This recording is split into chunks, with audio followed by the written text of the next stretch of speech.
नमस्कार दोस्तों, स्वागत है आपका आज के मुख्य समाचार में। सबसे पहली बड़ी खबर में आपको बताएंगे, अंबेडकर नगर में बीजेपी की फजीहत, डिप्टी सीएम का भाषण शुरू होते ही वापस चली गई भीड़। इसी के साथ दूसरी बड़ी खबर में जिक्र होगा कि यूपी और गोवा में भी हो सकता है शिवसेना कांग्रेस में गठबंधन, प्रियंका से मिले संजय राउत। तीसरी बड़ी खबर में आपको बताएंगे कि किसानों की दिल्ली की सीमाओं से वापसी के ऐलान पर राहुल गांधी ने दी पहली प्रतिक्रिया, कहा अपना देश महान है। दोस्तों, हर एक खबर की गहराई में आपको ले जाएंगे, लेकिन उससे पहले अगर आपको भी ऐसा लगता है कि भाजपा की उल्टी गिनती शुरू हो चुकी है, तो आप अभी इस वीडियो को लाइक कीजिए और इस लाल बटन को दबाकर चैनल को सब्सक्राइब करके घंटी बजाइए और कमेंट में लिखे जय हिंद। चलते हैं पहले खबर की तरफ। अंबेडकर नगर में बीजेपी की फजीहत, डिप्टी सीएम का भाषण शुरू होते ही वापस चली गई भीड़।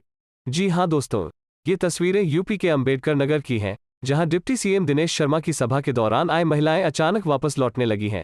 अंबेडकर नगर की जलालपुर विधानसभा में बीजेपी ने एक कार्यक्रम आयोजित किया तो तमाम लोग इसमें हिस्सा लेने पहुंचे। लोगों को जैसे तैसे बुलाया गया, सभास्थल भरा भी गया, लेकिन कुछ देर बाद यहां आए भीड़ अचानक वापस लौट गई। ये सब उस वक्त हुआ जब डिप्टी सीएम ने अपना भाषण शुरू किया। डिप्टी सीएम ने जैसे ही यह कहा कि सम्राट सुहेलदेव का नाम लेने वाले कुछ लोग आक्रांताओं का साथ दे रहे, वैसे ही भीड़ का उठना शुरू हो गया। कुछ ही देर में पूरा पांडाल खाली हो गया और भाजपाई कार्यकर्ता लोगों को रोकने की मिन्नतें करते रहे। इस दौरान सभा में मौजूद कुछ महिलाओं ने कहा कि हमको समूह की मीटिंग है कहकर बुलाया गया था, लेकिन उन्हें डिप्टी सीएम की बात अच्छी नहीं लगी और इस कारण वो सभा से वापस लौट रही हैं। चलते हैं अगली खबर की तरफ। यूपी और गोवा में भी हो सकता है शिवसेना कांग्रेस में गठबंधन, प्रियंका से मिले संजय राउत। जी हाँ दोस्तों, यूपी और गोवा में विधानसभा चुनाव की तैयारी जोर शोर से चल रही है। इस बीच दिल्ली में शिवसेना सांसद संजय राउत ने कांग्रेस की महासचिव प्रियंका गांधी से मुलाकात की।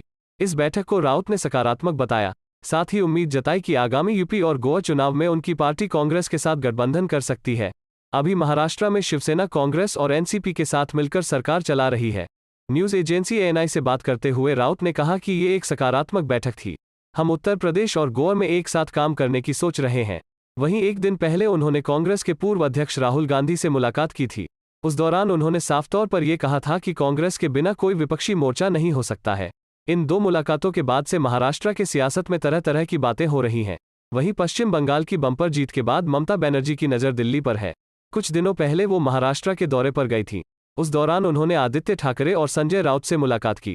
राजनीतिक विश्लेषकों के मुताबिक ममता का मन एक विपक्षी गठबंधन तैयार करने का है, जो बिना कांग्रेस के हो। इसी वजह से कांग्रेस नेता लगातार ममता पर निशाना साध रहे हैं। चलते हैं अगली खबर की तरफ। किसानों की दिल्ली की सीमाओं से वापसी के ऐलान पर राहुल गांधी ने दी पहली प्रतिक्रिया, कहा अपना देश महान है। जी हां दोस्तों, किसानों ने आज अपना ऐतिहासिक आंदोलन दिल्ली की सीमाओं पर स्थगित करने की घोषणा की। संयुक्त किसान मोर्चा ने मोदी सरकार के प्रस्ताव पर चर्चा के बाद कहा कि 11 दिसंबर को दिल्ली की सीमाओं वाले विरोध स्थलों से घर लौट जाएंगे। किसानों के इस फैसले के बाद कांग्रेस नेता राहुल गांधी ने ट्वीट कर खुशी जताई। उन्होंने #FarmersProtest #सिटी की जीत के साथ लिखा, अपना देश महान है, यहाँ सत्याग्रही किसान है। सत्य की इस जीत में हम शहीद अन्नदाताओं को भी याद करते हैं। वहीं किसानों द्वारा आंदोलन स्थगित करने पर केंद्रीय मंत्री मुख्तार अब्बास नकवी ने कहा कि इस सरकार ने टकराव का रास्ता नहीं, टॉक का रास्ता अपनाया है, संवेदनशीलता के साथ बातचीत का रास्ता अपनाया है।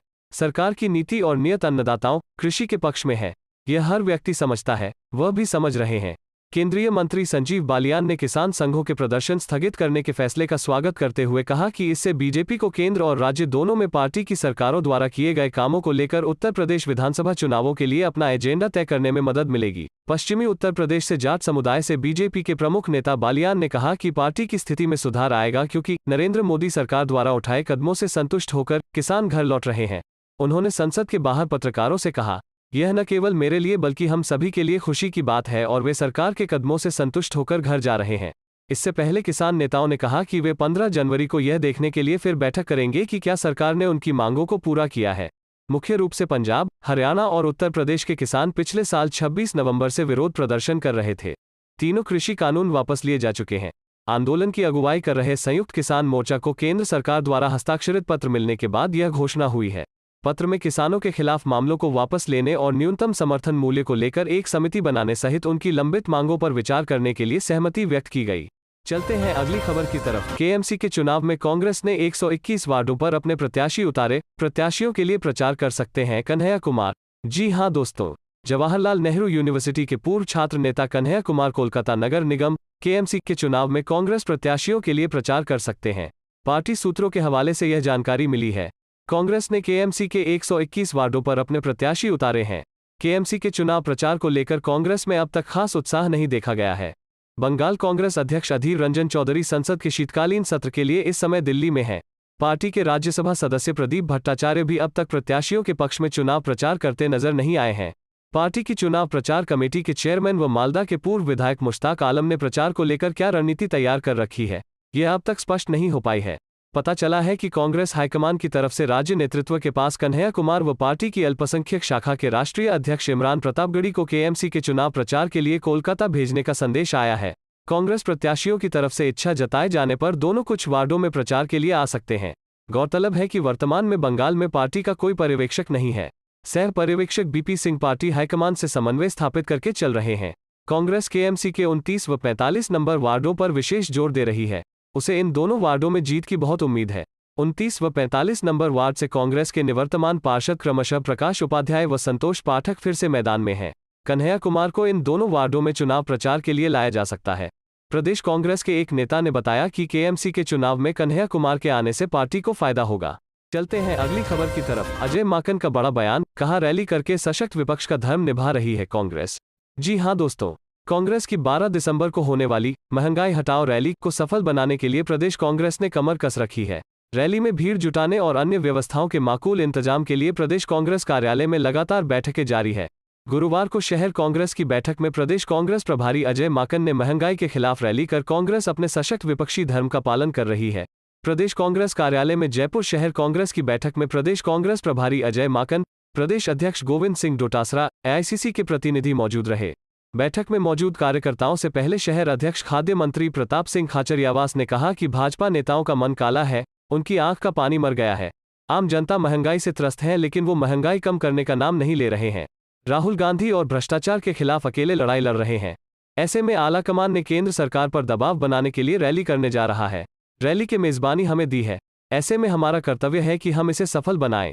रैली में जयपुर शहर से 40,000 की भीड़ जुटाने का लक्ष्य दिया गया है, उसे सब पूरा करेंगे। प्रदेश कांग्रेस अध्यक्ष गोविंद सिंह डोटासरा ने कहा कि देश में बढ़ रही महंगाई के मुद्दे पर कांग्रेस अध्यक्ष सोनिया गांधी राहुल गांधी के नेतृत्व में घेरने का काम किया जा रहा है। कांग्रेस आंदोलन कर रही है।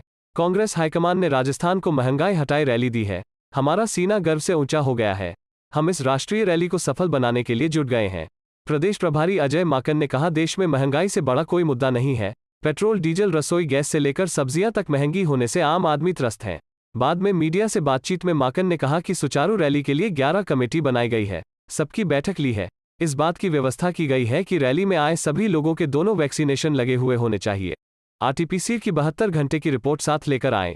रैली स्थल के 18 गेट पर कांग्रेस मेडिकल सेल पर वॉलंटियर्स खड़े होंगे, जो आने वालों का तापमान मापेंगे। जिनका तापमान ज्यादा होगा उन्हें नहीं आने दिया जाएगा। मास्क पहनने के लिए अनिवार्य किया जाएगा। रैली स्थल पर 2 लाख मास्क की व्यवस्था की जाएगी। मास्क के बगैर नजर आने को मास्क दिया जाएगा।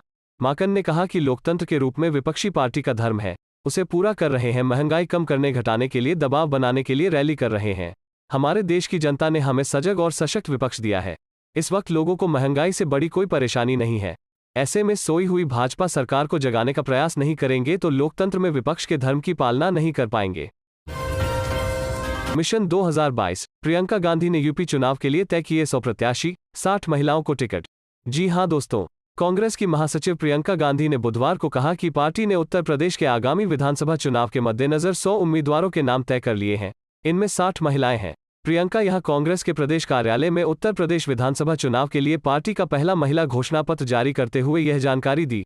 उल्लेखनीय है कि प्रियंका गांधी उत्तर प्रदेश में विधानसभा चुनाव की पार्टी की प्रभारी भी हैं। प्रियंका ने कहा कि आगामी चुनाव में कांग्रेस के 40% टिकट महिलाओं को देने की घोषणा पहले ही की जा चुकी थी। इसके सकारात्मक परिणाम मिलने लगे हैं। उन्होंने कहा कि इसके फलस्वरूप कांग्रेस में अभी तक टिकट की महिला दावेदारों की संख्या पुरुषों से ज्यादा है। उन्होंने बताया कि टिकट के दावेदारों के मिले आवेदनों में से अब तक 100 सीटों पर पार्टी ने उम्मीदवार तय कर लिए हैं। इनमें 60 महिलाएं और 40 पुरुष हैं। उन्होंने कहा कि उत्तर प्रदेश के विधानसभा चुनाव में कांग्रेस 40% टिकट महिलाओं को देगी। आगे इसे बढ़ाकर 50% तक ले जाने का लक्ष्य तय किया गया है। उनका इशारा 2024 के लोकसभा चुनाव में महिलाओं को 50% सीटों पर उम्मीदवार बनाए जाने को लेकर था। प्रियंका ने कहा कि पार्टी की इस पहल से निश्चित रूप से दूसरे राजनीतिक दलों पर भी चुनावी राजनीति में महिलाओं की भागीदारी बढ़ाने का दबाव पड़ेगा। राजनीति में महिलाओं की भागीदारी बढ़ाने को व्यवहारिक जरूरत बताते हुए उन्होंने कहा, दृढ़ निश्चय, करुणा, दया, साहस ये महिलाओं के गुण होते हैं। हम चाहते हैं ये गुण राजनीति में भी हों, जिनका अभी नितांत अभाव है।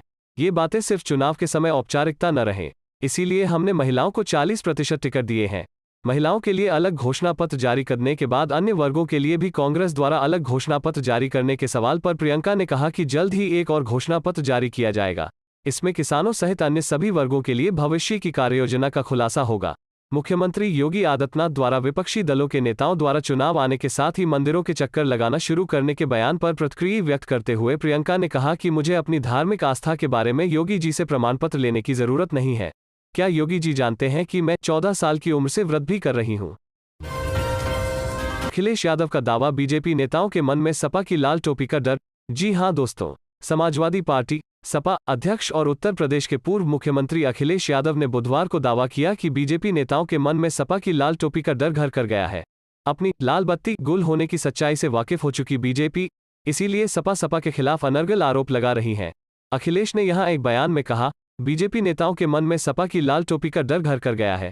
उन्हें अब अपने राजनीतिक अस्तित्व पर खतरा महसूस होने लगा है। बीजेपी की लाल बत्ती गुल होने वाली है। इस सच्चाई से बीजेपी अच्छी तरह परिचित हो गई है, तभी वो समाजवादी पार्टी पर अनर्गल आरोप लगाने लगी है। उत्तर प्रदेश के पूर्व मुख्यमंत्री ने कहा, भारतीय संस्कृति का दंभ भरने वाले बीजेपी नेताओं को पता नहीं यह जानकारी है कि नहीं कि हनुमान जी का रंग लाल है, सूरज का रंग लाल है, हर एक के जीवन में लाल रंग है। लाल रंग बदलाव का भी है, खून का भी रंग लाल है। इस सबकी बीजेपी को समझ नहीं है क्योंकि उसकी नीतियां तो नफरत फैलाने वाली हैं। काली टोपी वाले यह नहीं समझ पाएंगे क्योंकि उनकी सोच संकीर्ण है। अखिलेश ने सपा की लाल टोपी को खतरे की घंटी बताने वाले प्रधानमंत्री नरेंद्र मोदी पर परोक्ष रूप से निशाना साधते हुए कहा, संसदीय जनतंत्र में भाषा और व्यवहार की मर्यादा से दल और व्यक्ति का परिचय होता है। बीजेपी नेतृत्व में भाषा का संयम मिटता जा रहा है।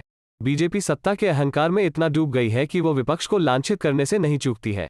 गौरतलब है कि प्रधानमंत्री नरेंद्र मोदी ने मंगलवार को गोरखपुर में आयोजित एक रैली में सपा पर हमला करते हुए कहा था कि लाल टोपी वाले प्रदेश के लिए खतरे की घंटी हैं। वो अपनी झोली भरने और आतंकवादियों को जेल से छुड़ाने के लिए सत्ता चाहते हैं। उत्तराखंड में टीएमसी से अलग कांग्रेस के साथ चुनाव लड़ेगी एनसीपी। जानिए शरद पवार ने क्या कहा। जी हां दोस्तों, विपक्षी एकता नेतृत्व के मुद्दे पर कांग्रेस और तृणमूल कांग्रेस की तनातनी के बीच राष्ट्रवादी कांग्रेस पार्टी एनसीपी ने गोवा और उत्तराखंड में तृणमूल कांग्रेस टीएमसी से अलग कांग्रेस पार्टी के साथ चुनाव लड़ने का फैसला किया है।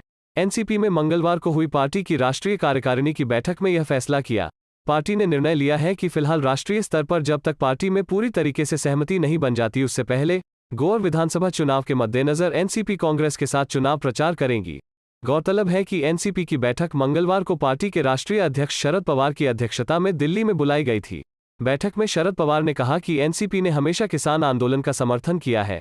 एनसीपी नेता व प्रवक्ता नवाब मलिक के अनुसार कार्यकारिणी की बैठक में 5 राज्यों के चुनाव पर चर्चा हुई। यह स्थानीय नेतृत्व को गैर भाजपा दलों के साथ गठबंधन करने का अधिकार देता है। उत्तर प्रदेश में एनसीपी समाजवादी पार्टी के नेता अखिलेश से बातचीत करेगी। वहीं उत्तराखंड गोवा में कांग्रेस से बातचीत चल रही है। गोवा में एनसीपी नेता प्रफुल्ल पटेल और कांग्रेस गोवा प्रभारी दिनेश गुंडूराव के बीच बातचीत के बाद यह फैसला लिया गया। लगातार बढ़ रहे ओमिक्रॉन के मामले, महाराष्ट्र में सबसे ज्यादा 20 केस। जाने देश भर में कितने? जी हां दोस्तों, देश में कोरोना वायरस के नए वेरिएंट ओमिक्रॉन के मामले बढ़ते ही जा रहे हैं। इस वेरिएंट के सबसे ज्यादा मामले महाराष्ट्र से सामने आ रहे हैं। यहां मंगलवार को 10 नए मामले सामने आने के बाद राज्य सरकार की चिंताएं बढ़ गई हैं। ये नए मामले पुणे में दर्ज किए गए हैं। यहां के एक शीर्ष अधिकारी ने बताया कि हवाई अड्डे पर करीब 30,000 यात्रियों का कोरोना टेस्ट किया गया, जिनमें से 10 लोगों में ओमिक्रॉन की रिपोर्ट पॉजिटिव आई है। वहीं हरियाणा के गुरुग्राम के भी एक युवक में नए वेरिएंट की पुष्टि हुई है। यह युवक जर्मनी से दुबई होकर सोमवार को दिल्ली हवाई अड्डे पर पहुंचा, जहां उसका कोरोना टेस्ट किया गया। रिपोर्ट में युवक नए वेरिएंट ओमिक्रॉन से संक्रमित मिला है। बता दें कि जर्मनी उन उच्च जोखिम वाले देशों में शामिल है जहां पर नए वेरिएंट ओमिक्रॉन के मरीज सामने आ रहे हैं। युवक की रिपोर्ट पॉजिटिव आने के बाद उसे दिल्ली के डा. राम मनोहर लोहिया आयुर्विज्ञान संस्थान के आइसोलेशन वार्ड में भर्ती कराया गया। इसके बाद वह शाम को जबरन दिल्ली स्थित एक प्राइवेट अस्पताल में स्पेशल रूम लेकर भर्ती हो गया, जहां से वह चुपचाप निकल गया और गुरुग्राम के एक नामी अस्पताल में भर्ती हो गया। इस बात की जानकारी लगने पर केंद्रीय स्वास्थ्य मंत्रालय की टीम युवक को यहां से दिल्ली ले गई। बता दें कि देश में अब तक ओमिक्रॉन वेरिएंट के 30 से ज्यादा मामले सामने आ चुके हैं। सोमवार को मुंबई में ओमिक्रॉन वेरिएंट के 2 मामले सामने आए थे। महाराष्ट्र में नए वेरिएंट से संक्रमित लोगों की कुल संख्या 20 हो गई है। महाराष्ट्र के अलावा राजस्थान में 9, दिल्ली में 1, गुजरात में 1 और कर्नाटक में 2 मामले सामने चुके हैं। वहीं देश में कोरोना संक्रमण के दैनिक मामलों की संख्या में कमी आई है। हर रोज 10,000 से नीचे मामले सामने आ रहे हैं।